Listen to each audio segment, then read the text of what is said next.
یہ انسان کا نفس ایک چھوٹے دودھ پیتے بچے کی طرح ہے جو ماں کا دودھ پیتا ہے اور پھر وہ بچہ دودھ پینے کا عادی بن گیا۔ اب اگر اس سے دودھ چھڑانے کی کوشش کرو تو وہ بچہ کیا چھوڑے گا؟ آسانی سے چھوڑ دے گا، روئے گا، چلائے گا، شور کرے گا۔ اب اگر ماں باپ یہ سوچیں کہ دودھ چھڑانے سے بچے کو بڑی تکلیف ہو رہی ہے، چلو چھوڑو، اسے دودھ پینے دو اور وہ بچہ دودھ پیتا رہے،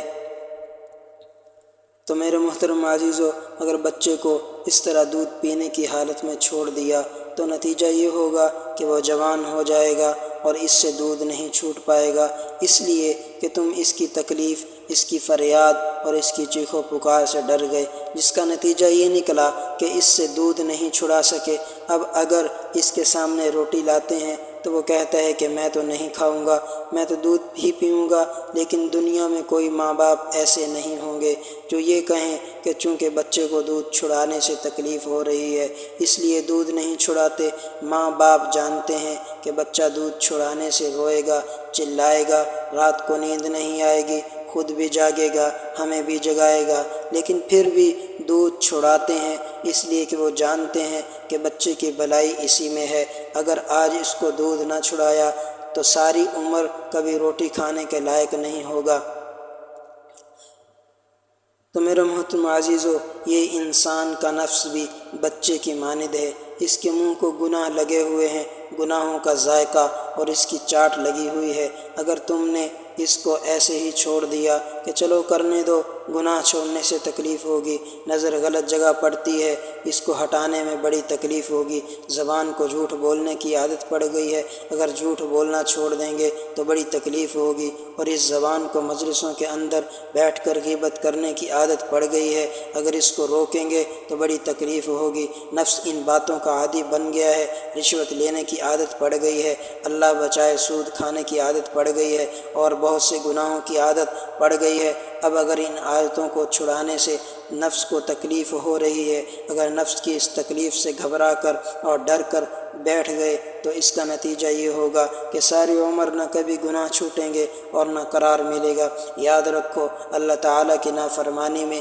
قرار اور سکون نہیں ہے، ساری دنیا کے اسباب، وسائل جمع کر لیے جائیں لیکن اس کے باوجود سکون نصیب نہیں، چین نہیں ملتا۔ میں نے آپ کو ابھی مغربی معاشرے کی مثال دی تھی کہ وہاں پیسے کی ریل پیل، تعلیم کا معیار بلند، لذت حاصل کرنے کے سارے دروازے کھلے ہوئے ہیں، جس طرح چاہو لذت حاصل کرو، لیکن اس کے باوجود یہ حال ہے کہ خواب اور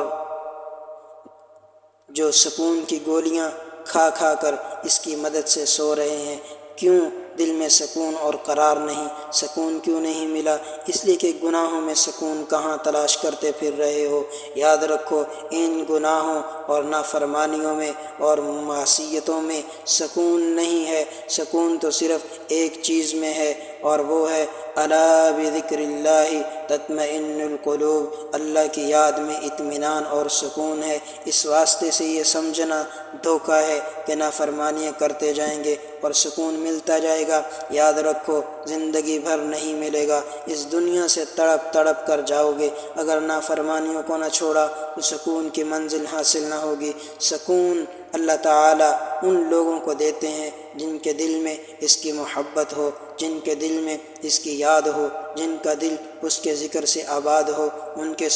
ان کے سکون اور اطمینان کو دیکھو کہ ظاہری طور پر پریشان حال بھی ہیں، فقر و فاقے بھی گزر رہے ہیں، لیکن دل کو سکون اور قرار کی نعمت میسر ہے۔ لہٰذا اگر دنیا کا بھی سکون حاصل کرنا چاہتے ہو تو ان نافرمانیوں اور گناہوں کو تو چھوڑنا پڑے گا، اور گناہوں کو چھوڑنے کے لیے ذرا سا مجاہدہ کرنا پڑے گا، نفس کے مقابلے میں ذرا سا ڈٹنا پڑے گا۔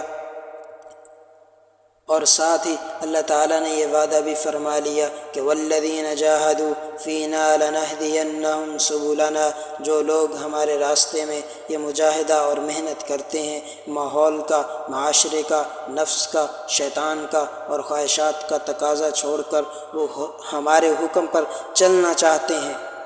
تو ہم کیا کرتے ہیں؟ وَلَنَهْدِيَنَّهُمْ سُبُلَنَا، حضرت تھانوی رحمۃ اللہ علیہ اس کا ترجمہ فرماتے ہیں کہ ہم ان کے ہاتھ پکڑ کر لے چلیں گے، یہ نہیں کہ دور سے دکھا دیا کہ یہ راستہ ہے، بلکہ فرمایا کہ ہم اس کا ہاتھ پکڑ کر لے جائیں گے، لیکن ذرا کوئی قدم تو بڑھائے، ذرا کوئی ارادہ تو کرے، ذرا کوئی اپنے اس نفس کے مقابلے میں ایک مرتبہ ڈٹے تو صحیح، پھر اللہ تعالیٰ کی مدد آتی ہے۔ یہ اللہ تعالیٰ کا وعدہ ہے جو کبھی جھوٹا نہیں ہو سکتا۔ لہٰذا مجاہدہ اسی کا نام ہے کہ ایک مرتبہ آدمی ڈٹ کر ارادہ کر لے، یہ کام نہیں کروں گا، دل پر آرے چل جائیں تو چل جائیں، خواہشات پامال ہو جائیں تو ہو جائیں، دل و دماغ پر قیامت گزر جائے گی، لیکن یہ گناہ کا کام نہیں کروں گا۔ جس دن نفس کے سامنے ڈٹ گیا، اللہ تعالیٰ فرماتے ہیں اس دن سے ہمارا محبوب ہو گیا، اب ہم خود اس کا ہاتھ پکڑ کر اپنے راستے پر لے جائیں گے۔ اس لیے اصلاح کے راستے میں سب سے پہلا قدم مجاہدہ ہے، اس کا عزم کرنا ہوگا۔ جو آرزوئیں دل میں پیدا ہو رہی ہیں وہ چاہے برباد ہو جائیں، چاہے ان کا خون ہو جائے، اب میں نے تو ارادہ کر لیا کہ اب تو اس کو بنانا ہے، تیرے قابل مجھے آرزوئیں خون ہوں یا حسرتیں پامال ہوں، اب تو اس دل کو بنانا ہے، تیرے قابل مجھے۔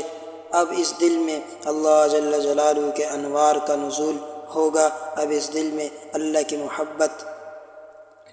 جاگزین ہوگی، اب یہ گناہ نہیں ہوں گے۔ پھر دیکھو اللہ تعالیٰ کی طرف سے کیسی رحمتیں نازل ہوتی ہیں اور آدمی اس راہ پر چل پڑتا ہے۔ یاد رکھو کہ شروع میں تو یہ کام کرنے میں بڑی دقت ہوگی کہ دل تو کچھ چاہ رہا ہے اور اللہ کی خاطر اس کا کام چھوڑے ہوئے ہیں، اس میں بڑی تکلیف ہوتی ہے، لیکن بعد میں اس تکلیف میں ہی مزہ آنے لگتا ہے اور لطف آنے لگتا ہے، جب یہ خیال آتا ہے کہ میں نفس کو جو کچل رہا ہوں اور آرزوؤں کو جو خون کر رہا ہوں یہ اپنے مالک اور خالق کی خاطر کر رہا ہوں، تو اس میں جو مزہ اور کیف ہے آپ ابھی اس کا تصور نہیں کر سکتے۔ ماں کو دیکھیے کہ اس کی کیا حالت ہوتی ہے، سخت سردی کا عالم ہے اور کڑکڑاتے جاڑے کی رات ہے،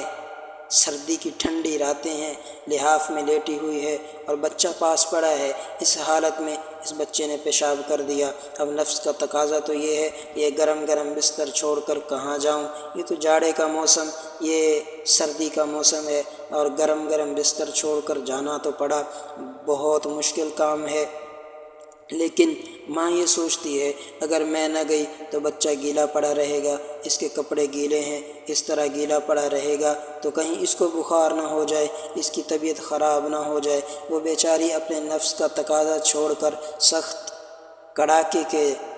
سردی میں باہر جا کر ٹھنڈے پانی سے اس کے کپڑے دھو رہی ہے اور اس کے کپڑے بدل رہی ہے۔ یہ کوئی معمولی مشقت ہے، معمولی تکلیف ہے، لیکن ماں یہ تکلیف برداشت کر رہی ہے۔ کیوں؟ اس لیے کہ اپنے بچے کی فلاح اور اس کی صحت ماں کے پیش نظر ہے، اس لیے وہ اس سخت سردی میں اپنے نفس کے تقاضے کو پامال کر کے یہ سارے کام کر رہی ہے۔ لہٰذا یہ نہ سمجھو کہ خواہشات نفس کو کچلنے سے جو چوٹیں لگ رہی ہیں اور جو تکلیف ہو رہی ہے وہ بیکار جا رہی ہے، بلکہ اس کے بعد جب یہ دل اللہ تعالیٰ کی محبت کا محل بنے گا اور اللہ تعالیٰ کے ذکر اور اس کی یاد کا محل بنے گا تو اس وقت اس کو جو حلاوت نصیب ہوگی، خدا کی قسم اس کے مقابلے میں گناہوں کی یہ ساری لذتیں خاک در خاک ہیں، ان کی کوئی حقیقت نہیں۔ اللہ تعالیٰ یہ دولت ہم سب کو نصیب فرمائے اور ہماری فہم کو درست فرمائے اور ان باتوں پر عمل کرنے کی توفیق عطا فرمائے۔ آمین۔ وآخر دعوانا ان الحمد للہ رب العالمین۔